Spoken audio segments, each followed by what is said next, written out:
মুক্তাসারস কিচেনে আপনাদের সবাইকে ওয়েলকাম জানাচ্ছি। আজকে আমি আপনাদের সাথে সবার প্রিয় মজাদার একটা রেসিপি শেয়ার করব, বুটের ডাল দিয়ে মুরগির মাংস ভুনা। সকালের নাস্তায় রুটি কিংবা পরোটা দিয়ে এটি খেতে অসাধারণ লাগে। তো দেখে নিন এর পুরো প্রস্তুত প্রণালী। প্রথমে বুটের ডাল পানিতে ভিজিয়ে রাখবো 2 থেকে 3 ঘন্টা। এখন মাংসের সাথে সব মশলা মাখিয়ে নিব। 1 কেজি মুরগির মাংস নিয়েছি।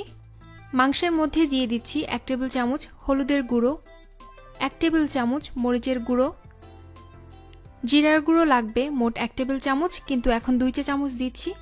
বাকি 1 চা চামচ জিরার গুঁড়ো রান্না শেষে দিব। দিয়ে দিচ্ছি 1 টেবিল চামচ ধনিয়ার গুঁড়ো।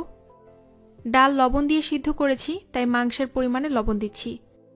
আদা বাটা 1 টেবিল চামচ, রসুন বাটা 1 টেবিল চামচ। এখন সবকিছু হাত দিয়ে খুব ভালোভাবে মাখিয়ে নিচ্ছি। মাখানো হয়ে গেছে। 1 থেকে 2 ঘন্টার জন্য রুম টেম্পারেচারে ঢেকে ম্যারিনেট করে রাখব। ডাল ভিজিয়ে রাখার পর ভালোভাবে ধুয়ে নিয়েছি। ডালগুলোকে এখন সিদ্ধ করব। পাতিলে ডাল সিদ্ধ হতে যতটুকু পানি লাগে দিয়েছি। ডালের পরিমাণ অনুযায়ী লবণ দিয়ে দিলাম। ধুয়ে রাখা ডাল দিয়ে দিচ্ছি। ডালগুলোকে একদম সিদ্ধ করব না, 80% সিদ্ধ করব। সিদ্ধ হওয়া পর্যন্ত অপেক্ষা করছি। ডাল 80% সিদ্ধ হয়ে গেছে। চুলা বন্ধ করে দিলাম। এখন মাংস রান্না করব। পাতিলে 1 কাপের 3 ভাগের 1 ভাগ তেল দিয়ে দিচ্ছি। তেল গরম হওয়ার পর দিয়ে দিচ্ছি 2টি তেজপাতা, 5টি এলাচ, 2 টুকরো দারচিনি। 1 কাপ পেঁয়াজ কুচি দিয়ে দিলাম। কিছুক্ষণ ভেজে নিব।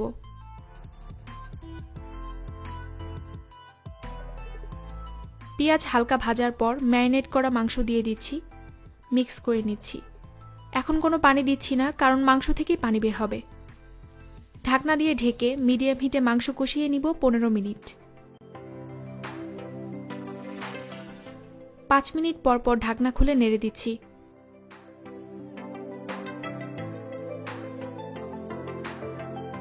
মাংস কষানো হয়ে গেছে, উপরে তেল ভেসে উঠেছে। সিদ্ধ করা ডাল দিয়ে দিচ্ছি। ডাল সিদ্ধ করা পানি ছিল, সেটা এখন দিব না। ডাল কষিয়ে নেওয়ার পর সেই পানিটা দিব। ডাল মাংসের সাথে মিশিয়ে নিচ্ছি। আবার মিডিয়াম হিটে 10 মিনিট কষিয়ে নিব। কষানো হয়ে গেছে। ডাল সিদ্ধ করা পানি দিয়ে দিচ্ছি। ডাল 80% সিদ্ধ করা, তাই এই পানিতে ডাল মাংস সিদ্ধ হয়ে যাবে। ঢাকনা দিয়ে ঢেকে সিদ্ধ না হওয়া পর্যন্ত রান্না করব। মাংস ডাল সিদ্ধ হয়ে গেছে। এই পর্যায়ে দিয়ে দিচ্ছি কাঁচামরিচ, 1 চা চামচ টালা জিরার গুঁড়ো দিয়ে দিলাম। রান্না শেষে উপর দিয়ে টালা জিরার গুঁড়ো দিলে অনেক সুন্দর ফ্লেভার হয়। হালকা একটু মিশিয়ে 5 মিনিট অল্প আঁচে ঢেকে রাখছি। 5 মিনিট হয়ে গেছে। বুটের ডাল দেওয়ার কারণে ঝোল সহজেই ঘন হয়ে যায়, তাই আমি একটু ঝোল রেখেছি। ঠান্ডা হতে হতেই ঝোলটা ঘন হয়ে যাবে। বুটের ডাল দিয়ে মুরগির মাংস ভুনা তৈরি হয়ে গেল। আরও নতুন নতুন রেসিপি পেতে আমার চ্যানেলটি সাবস্ক্রাইব করে রাখুন। রান্না বিষয়ে কোনো প্রশ্ন থাকলে এখানে কমেন্ট করে বা আমার ফেসবুক পেজে আমাকে জানাতে পারেন। আমার ভিডিওটি দেখার জন্য আপনাদের সবাইকে অসংখ্য ধন্যবাদ। আল্লাহ হাফেজ।